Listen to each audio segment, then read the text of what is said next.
Good evening, everyone. My name is Sam, and on behalf of Book Soup, I'd like to thank you all for joining us tonight for our next event with Michael Grecco in conversation with Oedipus and Tami Heide to discuss his new book, Punk, Post-Punk, New Wave, Onstage, Backstage, In Your Face, 1978 to 1991. We'll be hosting more virtual events in the near future, and you can learn more about them by signing up for our email newsletter on our website, following us on social media at Book Soup, and also you can follow our Crowdcast page right here. And past events are also available on our YouTube channel, so they stay recorded here and they go there. So you can find this as well again in the future. Our next event is scheduled for tomorrow, same time at 6 p.m. with photographer Magnus Hastings and RuPaul's Drag Race All-Stars winner Alaska to discuss Magnus's new book, Rainbow Revolution. Tonight's event will end with a Q&A, and to submit a question, please use the Ask a Question button at the bottom of the screen. It's right to the left of the chat area. And if you see a question on the list that you'd like for our speakers to answer, please click the like button and we will try to answer as many questions as time will allow. Also, please support Book Soup and our author tonight by purchasing a copy of tonight's featured book, which you can do by clicking on the green button right below the viewer screen. It will redirect you into a new browser, so it won't interrupt viewing at any time. And Michael's coming in tomorrow to sign books, so they will be signed copies. And with that said, let me introduce our guest speakers for this evening. Michael Grecco is an award-winning commercial photographer and director noted for his iconic celebrity portraits, innovative magazine covers, editorial images, and advertising spreads for NBC Universal, GE, HBO, Kodak, ABC, Yahoo, ESPN, Wired, Time, Entertainment Weekly, Esquire, and more. His distinguished work is regularly featured in prestigious galleries such as Louis Stern, G. Ray Hawkins, Stephen Cohen, and Fahey Klein. Tami Heide, our next special guest, is the host and executive producer of Open Line. Open Line is a one-hour magazine-style public affairs program produced in conjunction with KNX 1070 News Radio that airs across the following Entercom FM radio stations in Southern California each week. Tami is also a host on 94.7 The Wave on the weekends and can be heard Monday through Friday, 10 to 5 on K-Rock HD2 Rock of the 80s on radio.com. Oedipus, our third special guest, is an American radio personality whose career began in 1975 as a disc jockey at MIT's college station WTBS, which today is WMBR. He gained notoriety by creating the first punk rock radio show in America, introducing punk and new wave to Boston and to the country. He did the first radio interviews with the Ramones, Talking Heads, among others. In 2001, Boston Magazine named Oedipus the third most influential person in the arts of Boston. Since he has established his own philanthropic organization, the Oedipus Foundation, dedicated to artistic offense, environmental defense, and the enhancement of life, and in 2016 was inducted into the Massachusetts Broadcasters Hall of Fame. He now hosts his award-winning website, The Oedipus Project, podcasting, blogging, and championing new, alternative, and experimental music, which can be heard weekly at indie617.com. His yearly alternative Christmas Eve broadcast is now heard on WGBH, Boston's local NPR station. And without further ado, I'm going to turn the camera over to all of our guests. Thank you all so much for being with us tonight at Book Soup. We're so happy to have you. Thank you. You're welcome. Thank you very much. We've changed Tammy's name to Tami Heide. It's Tami Heide. Yeah. People often confuse me with Dr. Jekyll. My dad always got called Mr. Hyde, but it's Heidi. So, and it really is my name. But thank you for having me. It's nice to be had. We've all done okay after 40 years, huh? It's long bios. Eddie, you want to start? Michael, you're a photographer extraordinaire. You know, this book you just put out, one has to think back that you used film. So you didn't actually know how these shots would turn out until you got home and developed them. It wasn't like today where you just snap something. And I'm getting an echo. Yeah, it was a whole different process, right? So you shot more because you couldn't chimp on your camera, what we would call it, and look on the back of the camera to see what you got. And you tended to shoot more just to make sure you got it. But it was always a surprise developing the film, and there was definitely a real skill set that had to be a real skill set that you had to have to shoot, I mean, you have to remember that I was being trained as an Associated Press news photographer during the day. So I was going to Boston University as a film student. I was stringing for the Associated Press during the day. And then at night, we were all hanging out, club kids, sex, drugs, and rock and roll at the time. So do we want to bring up... They pay for your film. They pay for the developing, the dark room. Yeah, well, at the AP, they originally paid $25 an assignment, and they had a big box of Triacs. So we all assumed that part of our payment was stealing as much film from the Associated Press and rolls of film. And then potentially developing it there, or in, as Tami knows, because she moved into my old apartment on Newbury Street, I converted the bedroom into a dark room and blacked out the walls and painted the walls blue. And maybe we should go to our presentation. That would be awesome.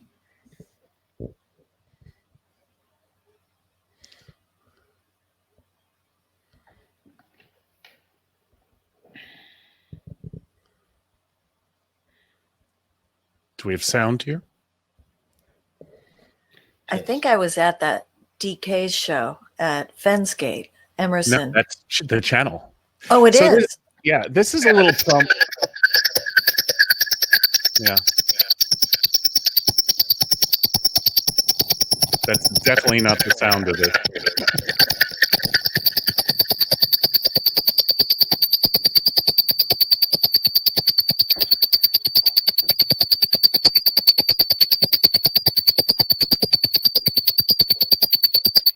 Wow. Anyway, this is a little video that we did as a promo video to both sell the book project to the publisher, and now we'll be using it as the social media ads for the project. So we're going to go through. I picked about 30 slides here. That's me in 1980 or 81. The day job of working for the Associated Press and magazines had brought me into the CEO's office at Polaroid, and he handed me, I was on an assignment for Business Week because I was also shooting for a magazine agency called Picture Group, an assignment agency, and the CEO of Polaroid handed me an SX70. So all of my friends, we'd shoot portraits of each other. Someone shot this of me. This is my apartment on Newbury Street that Tami and her then Bo Alberto, two DJs from WMBR, WTBS at MIT, inherited. I don't know if you ever got the blue walls any other color, but go ahead. Let's go to the next slide. Let's go to the next slide. So when I came of age in the late 70s, too fast. I'm gonna read that. When I came of age in the late 70s and early 80s, it was in the middle of an artistic rebellion that changed the face of politics and culture forever. This was the era of punk, bold, self-expressed, and free, an era of music, attitude, and fashion that spat in the face of the established norms. I had grown up in an old world Italian household in suburban New York. Tradition and rules marked my childhood. I was told how to be, how not to be. I felt stifled. Walking into my first punk club in Boston at age 18, I found I suddenly joined a club where everyone belonged. I could finally be myself, or at least find out who I really was. We can move to the next slide. So this is the cover of the book. It's a coffee table book of photographs, but it's got some great writing from Jim Sullivan, who was one of the music critics for the Boston Globe and someone that the three of us hung out with all the time. And it's got a foreword by Fred Schneider of the B-52s. Yeah, go ahead. I love that there's two WBCN stickers, one on the desk and one on the television. And when you were talking about Alberto, he and I both subsequently went on to be disc jockeys at BCN2. So very special time. Yeah, this was a publicity event for the station that our friend David Bieber created. So let's go to our next slide.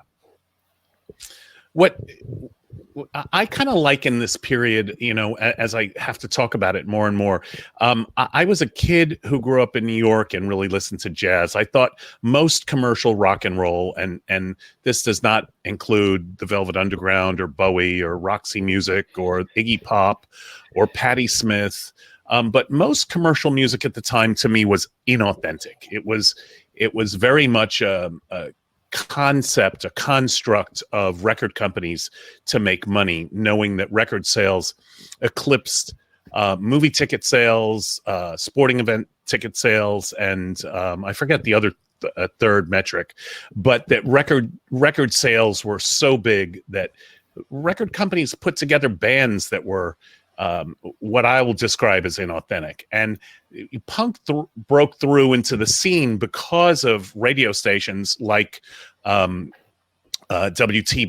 and Oedipus and Tami and Albert, college stations that didn't have a playlist. So we can move on. And there were bands that were really expressive. I mean, anything went in those days. This is Lux Interior of the Cramps. You can go ahead. Who, as he performs, his pants have fallen off. Oops. I hate when that happens. And then, of course, you know, I tried to, you can go forward. I tried to do portraits of them backstage afterwards. And this is Poison Ivy. And when I asked Lux to be photographed, who had just a towel around him at the time because his pants had fallen off. Go ahead. He went to the catering table, the craft services table, and got a hot dog bun and put his penis in a hot dog bun for his portrait. So there was a sense of unabandonedness and freedom. And what photographers had in the day was, pretty much unlimited access. We really were, the fact that I had a camera and was into the music scene and dressed the part and knew everyone else in the scene helped give you this unlimited access. Next slide, please. The Slits, I think at the Bradford Ballroom. A lot of what I did, a lot of what I did was, I was into portraiture, and I thought portraiture was, something that showed that you had access to the talent and a connection. So I would shoot the show, and then I would do anything I can to make sure that we shot a portrait. Next slide, please. Next image. And would grab the bands backstage, off stage, right out of performance, wherever I could. So go ahead. And the other thing the audience has to note too is like this was a period of freedom, musical freedom, cultural freedom. There were a lot of women acts at the time as part of that freedom. Go ahead. This is Wendy O. Williams from the Plasmatics rolling around with a broken flower pot, and I'd lost my hearing for 2 weeks. She shot off a shotgun with blanks, of course, right next to my ear as I was photographing her. And I went out and got sonic reducers like the very next day because I wasn't going to do that at a concert again. Go ahead.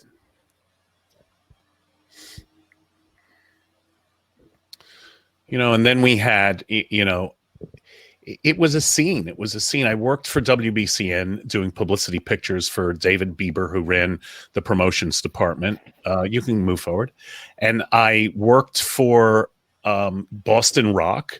So I would have these amazing days where I would follow Adamant around. That's the control room at WTBS, which became WMBR, that Tami and Eddie worked in. That's Greg Reed. Yes. Yeah, Greg Reedman, one of the other DJs. Every morning there was a different DJ. The show was called the Late Risers Club, and everyone into the music made sure they listened to the Late Risers Club every day. So I would follow around Adamant because we were doing a story of him for Boston Rock. Next image. And Then I'd grab them outside. You know, I was also working for WBCN. There's Oedipus in the middle. And I joined the band. We'd You hang joined out. several bands in this book. We'd all hang out. I mean, I forget whether it was the guy low and the guy with the short hair, you know, second from the right. But we, like, after their show, I photographed them all day, shot the show, was with them backstage. And then the two of them came over my house doing lines all night and playing records and drinking. Adam spent the day asking me if I can introduce him to Carla Nolan, who he wanted to sleep with. And do you remember that? It's like, all right, next slide. She please. was another late riser. She was one of the original, or well, I don't know who the originals were. I was a late period late riser. Go ahead. This is outside of MIT, where the station was. This is at the Paradise. Next image. At the Paradise. And, you know, you weren't just given, this is the band Human Sexual Response. You weren't just given a show stage pass, and then after 5 songs, you were asked to leave. That's what happens now with music photography. With the Humans, we happened to be close friends. I traveled to London with them. I was sort of their de facto, you know, personal photographers because we were close buddies. I forget what club this is, but this is Human Sexual Response in Mud. Next slide. Looks like the Channel. It might be. Deanie knows. I That's a can't picture of tell. Deanie. It might be the Channel. Backstage at Jonathan Swift's. So being part of that scene, obviously, the amount of access that was granted was and the amount of trust that bands would have was pretty unlimited. And we were just all doing everything: drugs, sex. That's my ex-girlfriend Nina. Next slide, please. And lots of rock and roll. This is the record release signing party for Human Sexual Response, right, Oedipus? That's it. Pouring champagne in the back of the limo. Yes. Yeah, there will be that. I will make you that print, I promise. All right, next slide, please. And like I said, you would, you know, in this case, this is the Buzzcocks. This is the Buzzcocks at TBS. They just arrived to the United States at the first time. This is 1980. I still think they're an amazing, fantastic band.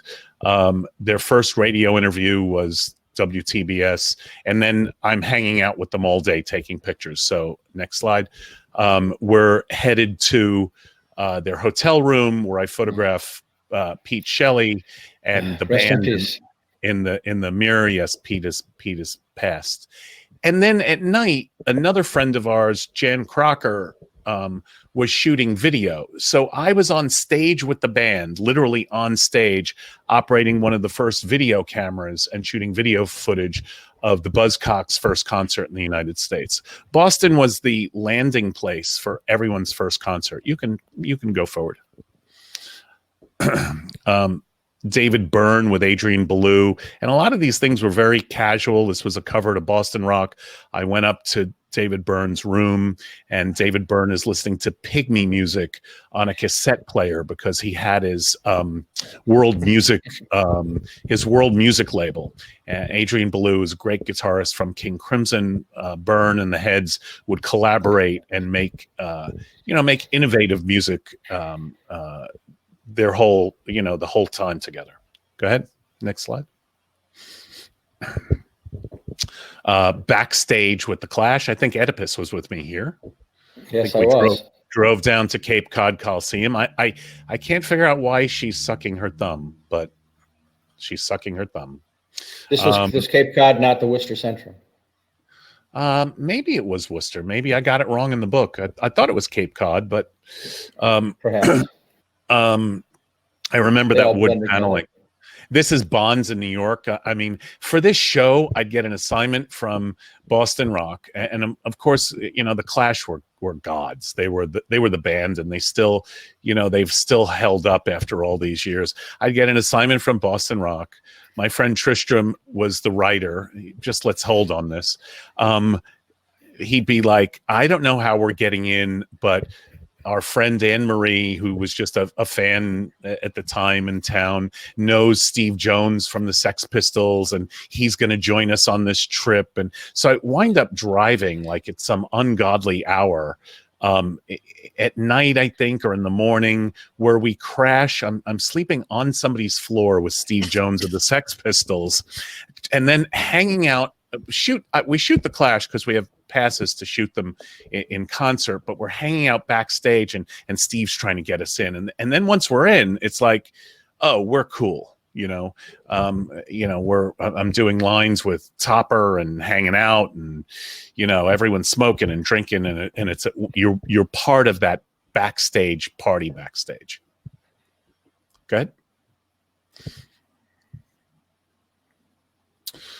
Out of all the concert pictures in the book, the two bands that were total abandon, wild, were the Cramps and the Dead Kennedys. I mean, the DKs. Jello was a wild band. So you can go through these.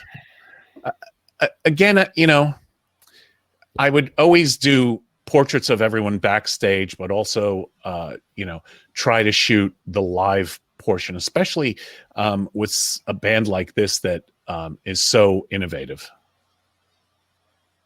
The Ramones, Billy Idol, and a lot of the portraits these days, in those days for me, were very impromptu. It's like taking a small flash and bouncing it off a wall, and shooting 4 frames, 5 frames, and hoping something came out. Go ahead.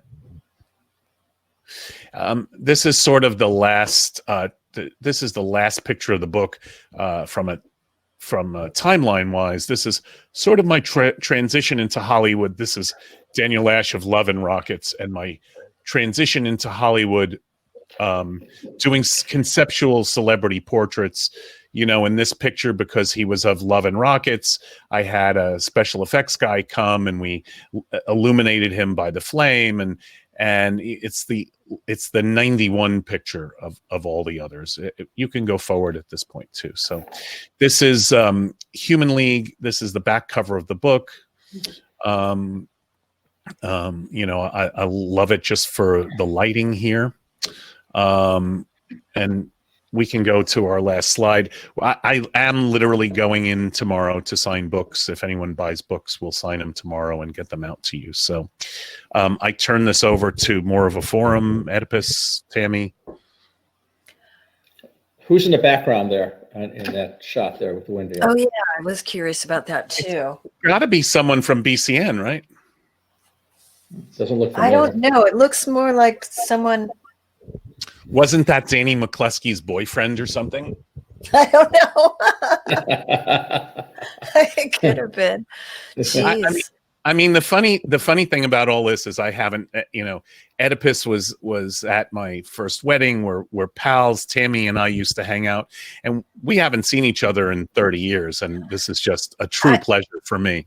And did you move to Los Angeles in 91? No, I moved in 87. Oh, okay. And why did you move? I'm sorry.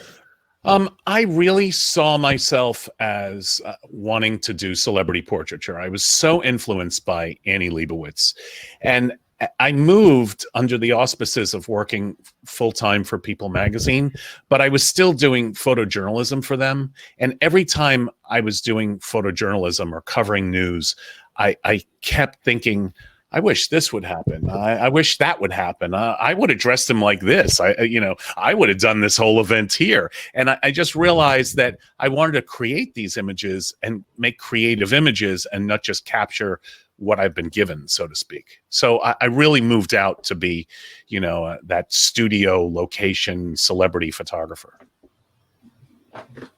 So that's the next book. I think it is. We got to convince Abrams to do the portrait book.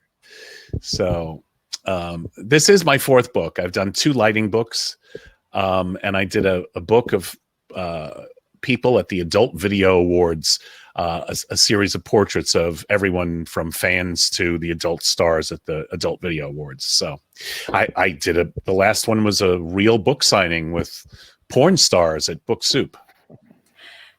Did you have a favorite venue to shoot at? You know, they were all different. I mean, Spit was great because it was our home, right? We all used to hang out at Spit, and we all had our VIP cards, and Henry Santoro gave us free drinks every night. And, you know, it's like I'd go up in the DJ booth and do a line and work the lights. And, you know, Spit was just sort of, I think, all of our home.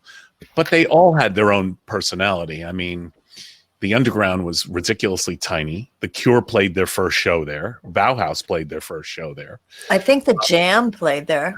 Really? I think. Oh my God. I don't know. I'm making stuff up. Maybe it doesn't matter. The truth is overrated. But the Jam came to town. When the Jam first came to town, they held a press conference. They didn't perform. They just held a press conference. They said, "This is not London, you know. It's not the UK." 3 people were at the press conference.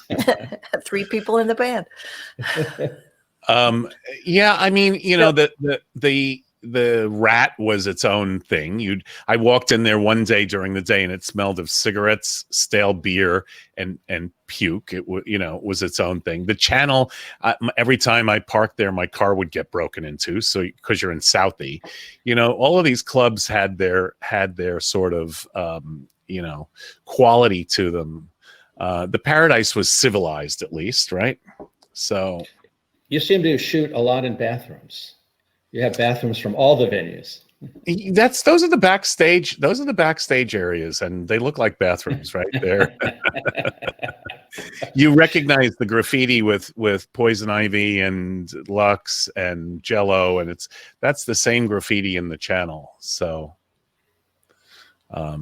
yeah, I mean, I think for all of us, it was that time was a time of rebellion. You know, when I talk about that time musically, you know, I want people to realize that there was a musical rebellion, and it happened with rap at this very same time. I mean, the music industry was so locked up, and you know, there was so much payola involved, and it was so commercially produced and hard to break in, that punk tried to blow that up, and with that came a wild scene. You know, it was debauchery. And when you look at it, I think you look at it, and the same thing has happened with rap and you know, in top 40 music, as opposed to punk music, with rap trying to you know, break that world apart and be different and have a voice.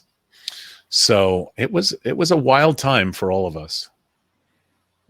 Well, it was a rebellion against the status quo of the music that was currently being played. Rock stations at the time were doing long, self-indulgent guitar solos, long drum solos, and we had someplace to be. So 3 minutes of truth became important.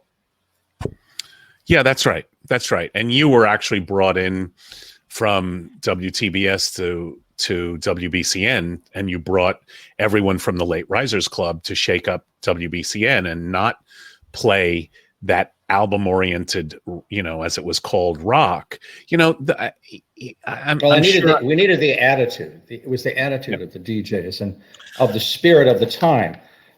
BCN at the time was doing live broadcasts from James Taylor's house on the Vineyard. That just wasn't rock and roll. Yeah, it didn't say rebellion at all. But at the same time, go ahead, Tim. I'm sorry.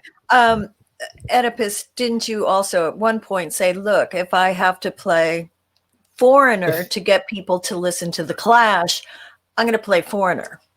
Something along those lines.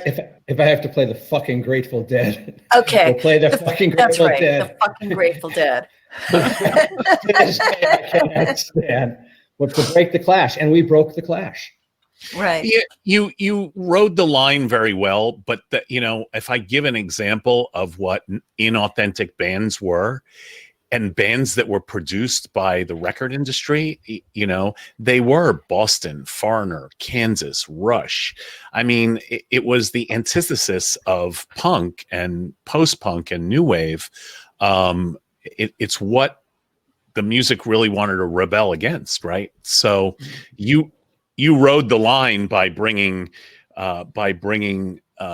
people in with bands that were commercially accessible, and then breaking bands like the Clash.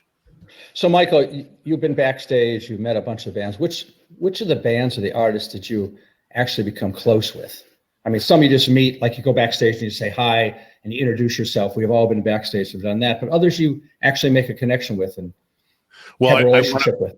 I want to first start by a story backstage. I'm with you. We're at a concert together. You pick me up, and we're backstage at some event, and Brad from Aerosmith is begging you to play them again because they pissed you off. And Brad, and two of them, not Steven and not Joe, but Brad is like, please, Eddie, please, I'm so sorry. I'm so sorry. Please, will you play us again? No, man, wow.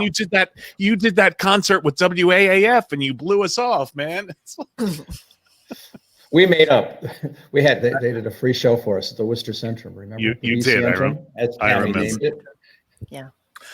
You know, bands would come to town and you would hang out with them because you were shooting them. But Billy Idol would always come to town, and Billy Idol would, you know, his stage manager, this of course, road manager, this of course is before email, would call and say, hey, you know, Billy wants you to join him tonight and come see the show and hang out.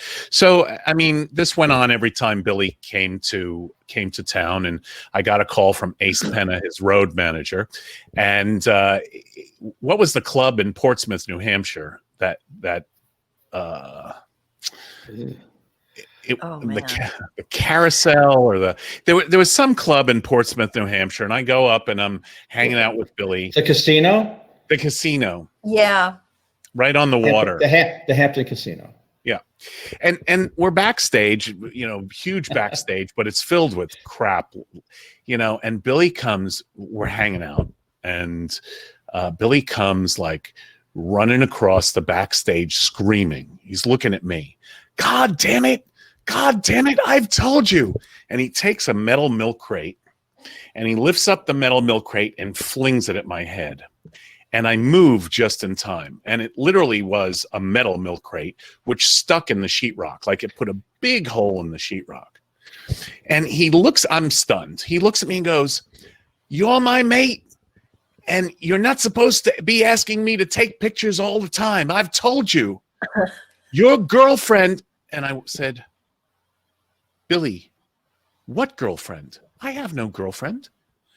And he just looks at me, pauses a moment and goes, oh shit, and walks into his dressing room. And then the famous manager, Bill Coyne, my heart's like racing, just racing. I couldn't believe it. Bill Coyne comes out with a gallon bag of blow and just says, Billy feels very, very bad. He feels very, very bad. And he wants to know if you want some Coke. And of course, like, that was the last thing. My heart was already like out of my chest. But it was, you know, it was a wild time. Let's just put it that way. I mean, there was a lot of hanging out at after parties and band parties after shows, and everyone partying. And now he's a U.S. citizen. He became a U.S. citizen last year. Billy Idol did. Oh, do you ever see him out here? Well, I have many Billy Idol stories, including not. I was working for the Herald at that point, so I didn't want to party all night. I was trying to be respectful of my job, leaving him with my girlfriend. Obviously, I wasn't that interested in her, and I told them they can both go up and do blow all night at the Howard Johnsons. They really put him up at an exclusive hotel, and so I mean, he was close, and we were close, and he was just like, "Your girl, mate," and I'm like, "Yeah, it's cool, just you guys have fun. It's really good. It's all good." And I saw him at an art event in LA, and I said, "Do you remember me?" And he's like, "Yeah, sure." And I'm like, "No, you don't. No, you don't. We were too debauched for you to remember me." But we both ride Triumph motorcycles, so I'm hoping to go riding with him at one point. Cool. Amy Mann, do you ever get in touch with her? I really liked the picture in the book, and maybe you could talk a little bit about that. Well, she's like on the street. Yeah, she's walking by a movie camera. They're filming something. They're doing the video for Voices Carry. Oh, okay. At the Orpheum. Wasn't that at the Orpheum? Yeah, part of it, but it was also, she's walking out and he disses her, and it was the dramatic part of the Voices Carry video. I mean, I have attempted to get a hold of Amy out here. You guys know this. We all used to hang out at the Hoodoo Barbecue, which was the Jimmy. What's Jimmy's last name? Ryan. Jimmy Ryan's. Jimmy Ryan's award-winning restaurant in that little crap hole of the Rathskeller, where we'd all meet there every night. I ate so much pulled pork that I was constipated for months. And, you lived on a diet of pulled pork and French fries and beer. And we would all be there. I mean, Amy and the band, and we would all hang out. I mean, I went on tour with them. They opened for Hall & Oates and traveled with them for a few cities, and would photograph them pretty regularly. I mean, I really, I was friends with the guys in the band, Robert and Joey Pesci, and I forget the fourth band member. But since I've been here, I made a concerted effort to move away from music. I didn't show this work. I didn't syndicate this work through my agents. It's been most of it's been in my file cabinet, so it's unseen. I really sort of walked away from that music lifestyle and wanted to do the celebrity work, and sort of left it. And in retrospect, it was a shame. I should have used it in my portfolio. I think it was powerful work. I had a very close friend, Jim Marshall, who was an amazing music photographer, very famous music photographer. I've never showed it to him. So, I was encouraged by one of my archivists in my studio to do something with it. And it's been a 5-year project of scanning images and editing images and putting them together and finding the right publisher and everything else. So, you documented a period of time that's will never be duplicated, and because of that, many of these shots people have never seen before could easily be in the Rock and Roll Hall of Fame, and I think some of them should be blown up with some of the artists that are already inducted there. Well, if you know anyone there, I would love that. We're setting up the galleries now and some museum shows. We're trying to work on a show with the Grammy Museum, both on the West Coast and the East Coast. And I'm very lucky that I was trained by amazing photographers at the Associated Press in my day job, so that I had the technical chops to take decent, technical pictures. I mean, I don't know if our wonderful audience here today realizes you would actually focus the camera with your hand.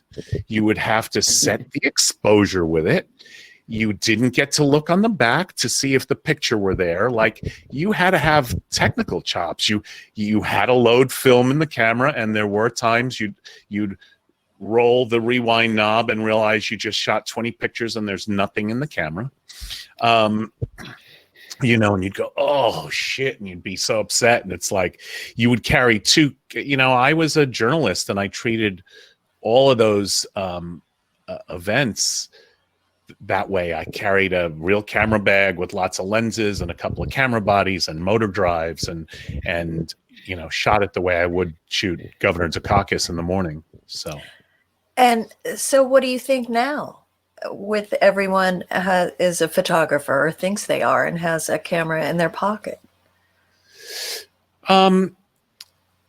It's definitely affected the vitality of the industry. I mean, there's a glut of supply and a lack of high quality demand with magazines going out of business. So, I mean, it's it's a changed landscape. The golden days of magazine photography are over. It's a changed landscape. But there are also a lot of good photographers because there are so many of them. There are a lot of people who do interesting work. My boyfriend, Tony Koch, he was a Navy photographer, late 80s, early 90s. So, yeah. So there is still need for that. And I wonder if you ever thought about getting into fashion photography. A lot of the pictures, have that flair to them. Well, I as a photographer at this point, the problem with the marketplace for me is that a lot of people want you but don't want to pay you. So, especially the smaller fashion brands and things like that. And I was always an admirer of Oedipus and how entrepreneurial Oedipus was. And I've got a couple of startups. I've got a documentary series we're in production or in development on photographers. I've got a reality television show I'm working on. We're working on the galleries for this. It's like I'm less concerned about daily assignments than I am, at this part of my life trying to create a business that's sustaining. What was the last thing you photographed that really excited you? Oh, the big thing was a couple of years ago doing Will Smith for the cover of Sports Illustrated when he did the movie Concussion. A lot of the Hollywood stuff I do, I'll come up with an idea. It's usually executed in lighting or in the set and the fashion and the props and but when you're working with great talent and they can turn it on, it is just awesome. It's just sweet, So, I mean, it's the same with the portraits. It's the same with the portraits from punk, post-punk, new wave. When you get Poison Ivy to act out and play with her hands, or Jello to give you that ridiculous smirk backstage, or Lux to put his penis in a hot dog bun. It's like, Oh, when doesn't that happen? Seriously. I mean, sorry, it doesn't happen anymore. But. It seems you connected with Johnny Rotten as well. Oh, Johnny was a character, man. Johnny was a character. I photographed him the first time and he wouldn't get off the couch. First of all, I was new to the British lingo. He's like, he wouldn't get off the couch until I found him a fag. And I'm like, what? You want me to find you a homosexual? What? I'm 19 years old. It's like, no, I need a cigarette. and then he said, I'm not going to get off the couch unless you, I forget the term he used, but he wanted a line of Coke to bother to get up. So, and I think I photographed him twice. We then shot him in the studio. Again, his recording studio, and he was pissed off because he didn't like the photograph. So he was like, he has a lot of attitude, and I think a lot of it is created for the drama to be Johnny Lydon. I was the original creator and one of the executive producers on that series Punk on Epix. And at the premiere, I was sitting in front and I record with my phone the conversation that John Varvatos moderates. He was one of our producers. And Johnny just starts getting into a fight with Marky Ramone. If it wasn't for the Sex Pistols, it's on our days. The book and images are on the daysofpunk.com website.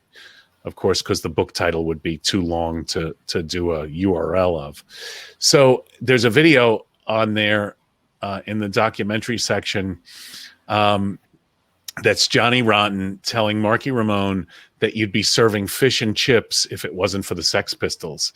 And And Marky told Johnny, and Johnny saying, if it wasn't for us, and if it wasn't for us, and the two of them fighting, Johnny likes the drama.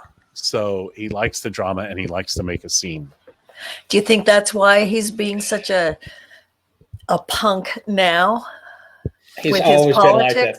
Oh, he's a curmudgeon. He's always been like that. Do you think he contrarian. Do you think he believes any of his crap now? No, that's just Johnny being Johnny. The Pistols, they were influenced by the Ramones. They came before the Pistols. Right. And that's just a fact. And not Marky Ramone. Marky wasn't there. Marky came much later. But the other Ramones certainly were there. Marky was in another band. What was Marky's band? I forget. L7 was he in, or? No, he was in a completely different. Really? He was completely, and he wasn't. He went to the Ramones also. I think Oedipus says it best. Johnny is a contrarian. Yeah. And if you say white, he's going to say black. It's like he's just a contrarian, and it's interesting to work with him. But also you have to go along with the ride, right? So, and he was the only one like that. Everyone pretty much was cooperative and fun. And like I said, there was great access back then. I mean, but he's fun. Johnny's fun. Yeah. If you go along for the ride, it's really fun. Yeah. Because he's a trip. He's Johnny Rotten, and it's fun. Well, there was a point that we went to dinner with Johnny. Oedipus, you were there, and we had sushi, and he was convinced that this piece of rice was a worm, and he made such a fuss. And he also he signed things. He signed a T-shirt for me. I still have it. It said "A True Star." So, okay, yeah. Well, you are. Oh, right. I mean, you guys know this. I mean, most, other than the contrarian, we'll call him, mostly everyone was reasonable, fun, Adamant. The other thing is remembering Adamant spending the whole time, because we're hanging out. It's like, that Carla Nolan, can you get me your phone number? You can, and then Carla coming up to me going, Adam Ant wants to go out. Should I go out with him? I'm like, Carla, Adam Ant, go out with him. Yeah, seriously. So, do we want to take, Samantha, questions from the audience? Yeah, we do have a few questions. Well, so we can get started. And now we have 3. Cool. All right. So this is actually for Oedipus from Kent. How did Oedipus get his start at WTBS?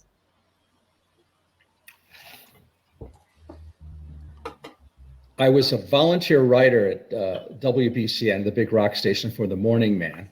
And the news director knew that I stayed up very late at night and went to bed after the morning show. So he asked me to start reporting around town. And I came upon a nascent rock scene in the clubs that was not being played anywhere on the radio.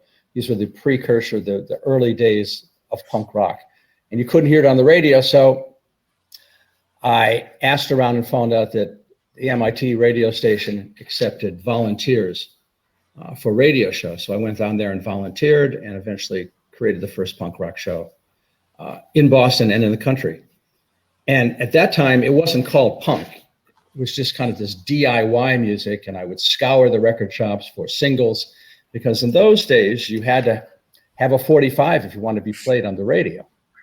And bands would give me a 45. I'd go backstage and meet the bands, and it all grew from there. And it started on a 10-watt radio station at MIT. It was only 10 watts, but people listened. It was called the Demi-Monde. Oh yeah, I remember that show.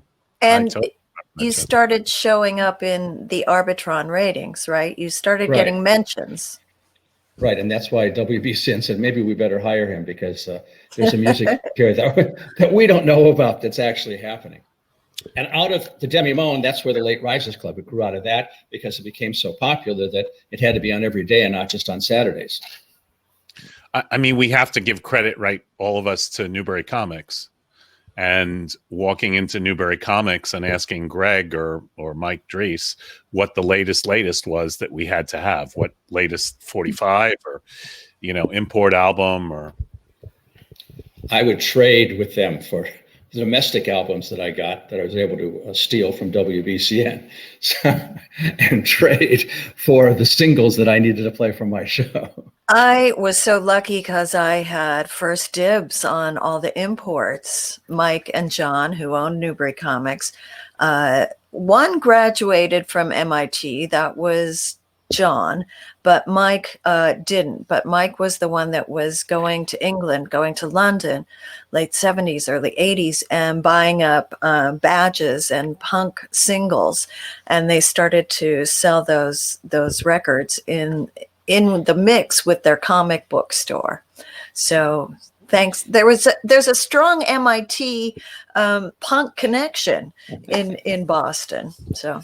Well, I would walk in and it was like having your art curator. It's like Greg Riedman worked there, and it's like, Greg, what's the latest? And he'd go, we got this import of this band, U2. We haven't, not even the stations played it yet, but it's expensive. It's $30, in 1978 or 79, $30 was a lot of money. And it's like, but it's really good. You really need to do it. So, I still have the first import of U2 and The Cure. And this Cure album's pretty good. It's like, you should get this one too. The X-Ray Specs 45, and I have some great original vinyl that, I still have. So do I. It's in my basement. That's another project. I have a complete separate room just filled with vinyl. Wow. It's only vinyl. It's a whole big bedroom. I kept it all. Samantha, do we have another question? We do. This one's from Steve-O. Michael, I'm an old concert photographer and originally from Boston. Were you using flash much at the smaller venues or just natural light for stage shots? It really depended on the venue. Like at the Paradise, we were actually able to set up little Vivitar 283s in the ceiling. Ron Ponnell, the official photographer of the Paradise, actually put real studio strobes in there. So I've put strobes in there a couple of times when I knew I had to shoot color, especially. You only used flash if the light was just really bad. And at Spit and Metro, it was decent. At the Channel, it wasn't great, especially if you were on the side of the stage or behind the stage. Backstage, it was always bounce flash. It was a 283 with a sensor on the hot shoe and a cable, and I took it off camera and pointed it either in the ceiling with my fingers there to bounce light forward, or pointed it behind me, or you just, it was very impromptu. You did whatever you had to. Great, thank you. I have another one from Dan De La Hunt, who says, what band or artist do you wish you photographed? Morrissey. It was interesting because all of us were at shows every night, and we were either out or at shows every night, and I didn't always have my camera in my hands. I'm sure Tami and Eddie wish they had interviewed bands. Eddie's probably interviewed them all, but there were definitely nights that I wish in doing the book that it's like, oh man, I wish I'd shot Richard Butler and wish I had shot Morrissey and the Smiths. But I was at the Orpheum and their shows were mind blowing. So we saw a lot of music. I didn't shoot all of it. I shot a good amount of it though. Nice. This one. So you didn't always travel with a camera. Yeah. I probably had it over my shoulder, but if you don't have access, it's like, who wants to be way back at the Orpheum, shooting pictures that anyone else could shoot? Like, part of it was, every time I went out, I tried to make something special and that was dramatic and different. And, it was a sign of the times. There were, the music was so creative everyone tried to be as creative as possible in fashion and photography, you know. So Laura would like to know how it felt different to introduce the music in a 1-hour show after breaking the music underground at BCN. So the difference between doing a punk rock show on college radio and then doing introductions of that music to a BCN audience, is that the question? Yeah, Laura, let us know. Well, oh, she said yes. So yeah, the difference between being on the college radio and then taking that to the next level to, you know, commercial WBCN, big audience. If I speak Laura. I speak fluent Laura. Well, you weren't choosing your own music then. You had chose some of your own music, and others you had to. When you're on college radio, you can do anything you want.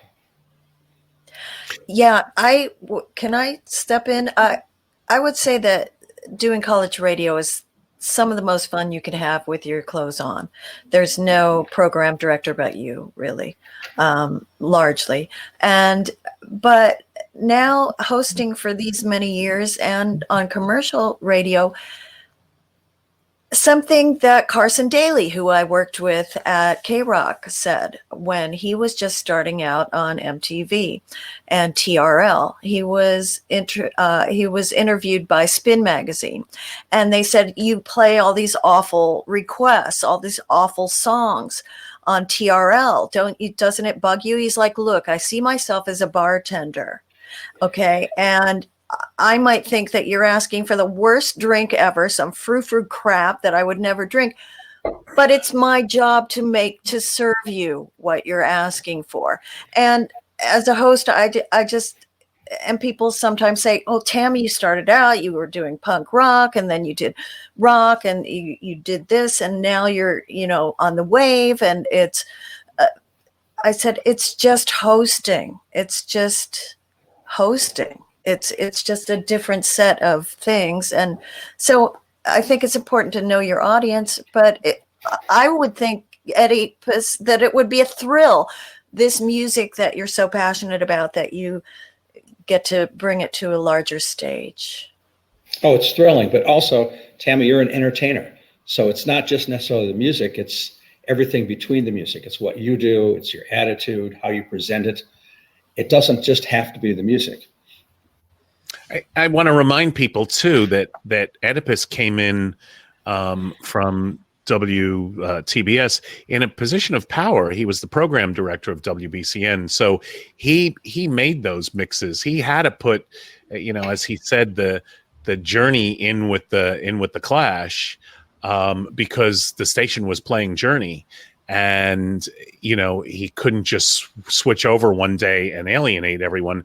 There was a certain popularity to a lot of the commercial music that was being played at WBCN at the time. Well, it'd be elitist not to. I mean, people like Journey, but I want them to like the Clash. So how do you get them to like the Clash? Play it next to Journey. You just and hopefully you see a big difference. Well, I mean, it takes a while. Everything that people don't like new for the most part. We do, as we're DJs and we live the music. But most people don't like new. When I first played the Police, which are now middle of the road, the Police, which are, you know, soft rock. When I first played Roxanne, it was like, this guy can't sing, and he's singing about a prostitute. People were really upset about the Police. And now it's like, the Police? And now I play Roxanne both on Rock of the 80s, K-Rock's HD2 station, and I play that exact song, Roxanne, on the Wave as well. on the Wave. Right. So adult contemporary. Nice. It's the soul of Southern California. Well, the same with the Ramones. It's The R&B. Ramones, you know, I mean, Blitzkrieg Bop and Beat on the Brat, and these things were very radical at the time, and now they're played in football stadiums. Right. I mean, in in 70, when I was still in high school, in 74, 75, one of my friends brought the Ramones album. We were over his house and played it, Beat on the Brat, and it was like, holy crap, can you really make an album like that? Like, can you really do that? I will, in doing research for the punk documentary, I will say, as we were talking about the Sex Pistols and the Ramones, that there's a story that the Clash tell, that the Sex Pistols and the Clash climbed into before they were like formed and playing a lot and making records. Early Sex Pistols and Clash climbed into a bathroom window to get into the club where the Ramones were playing in London for the first time, just to hear them. So when Johnny says, Marky would be making fish and chips if it wasn't for him, he's definitely being a little bit of a provocateur there. So we've got another question from Pablo. He says, the Clash at Bonds, from my understanding, was a 2-week engagement, physically draining the group. At which point did you attend? Well, I think it was the last show. And I mean, the ironic story is Topper and I were, I made my way through college on $25 assignments from Boston Rock and $25 assignments from the Associated Press, and maybe a $75 assignment from WBCN. And I also, always had a little blow on me, and I remember Topper and I partying in the back, and then hearing the next day they fired him for his drug abuse. So, for the longest time, I thought I actually contributed to that, but I realized he was a heroin addict who didn't show up to concerts and rehearsals and stuff like that. Yeah, so, your cocaine didn't count. Yeah, you just kept him awake. That's all. Yeah. But it was definitely the last show. It was definitely the last show, and it was an interesting night. What was the first show you shot for BCN? Do you remember?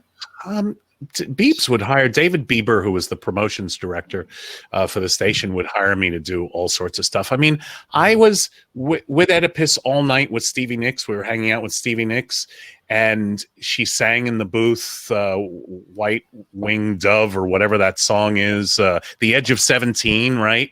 And she's singing that live in the booth. And although Stevie Nicks is not really my thing, there were some magical nights doing jobs for. She's Stevie Nicks. Yeah, Stevie Nicks. Come on, man. I know. Yeah, I wanted to be her. I've been mistaken for her. I stick with the edgy stuff, but there were some magical nights shooting for BCN. I mean, David, you guys did interviews with amazing people that I was called in to shoot. I think I shot the band Gangrene for the WBCN calendar when they won the Battle of the Bands. That thing with Wendy O. Williams was a publicity stunt. That's the cover of the book. It was David's like, let's have her smash a TV with MTV on it. And say, F you to MTV. So there's the MTV dog with her and a sledgehammer. Whoops, I almost dropped the microphone. There's the MTV dog with her and a sledgehammer, smashing this television. So no one has, she doesn't have any protective glasses on or anything. There's glass flying everywhere. There's phosphorus coming out of the television screen. It was like, people just did it. So, Michael, for those of us who aren't present, you'll sign a plate that we can put into our book with your signature on it? No, I'm because Book Soup is, I'm in Santa Monica and they're in WeHo. I'm gonna drive my Triumph tomorrow and sign a bunch of books. Samantha's gonna. Great. So it'll be the only book signing. We're doing 2 book signings, but it'll be the only one where the books are actually signed. So. Yes, so you can buy one at the green button right below the viewer screen if you haven't already. You're all very lucky because everyone else in the world is getting this little Abrams book plate that I sign and goes in the book or sticks to the book. But these will actually be signed on the page where I do the preface. Well, I need one for my book. I'll sign yours in person when I see you. Oh, in 2023? Yeah, probably. Hey, we made it this far. Come on, kids.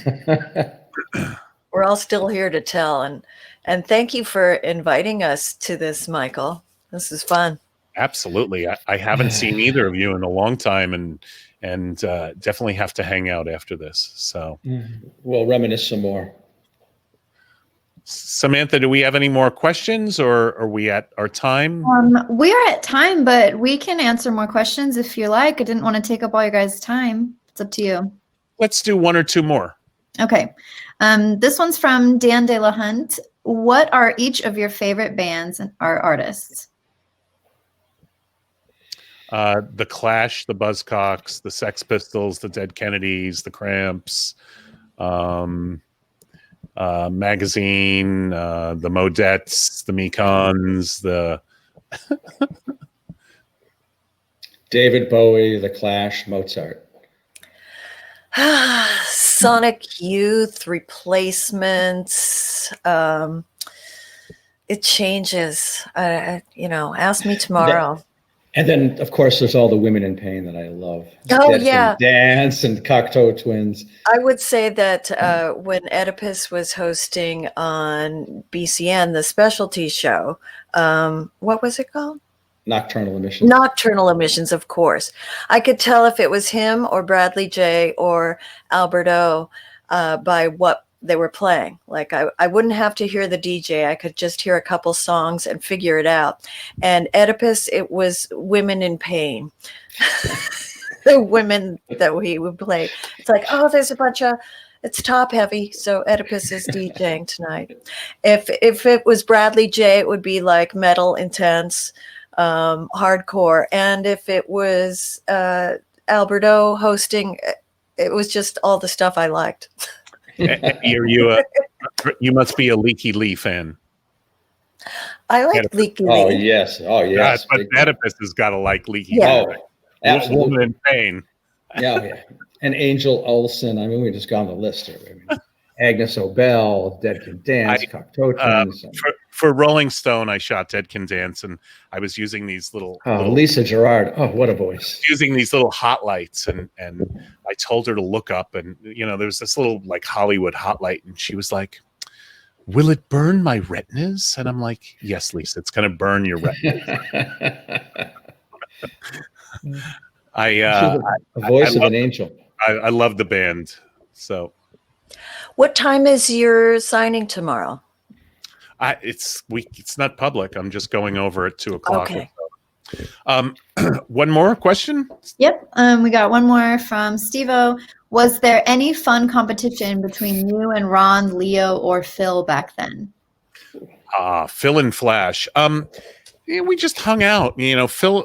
Ron, you never really saw. Like Ron did the big bands, the commercial bands. Like he was there if Boston played the Paradise. We were doing the outlier bands, but Phil was always at my right elbow, right here. We were always right next to each other. So I have a funny picture I'm going to put on social of Phil being yelled at by one of the slits, like getting a talking to. There was BC Kagan, and I think Mim Mikolov came after you, I think. I'm thinking of other Boston photographers. At the time.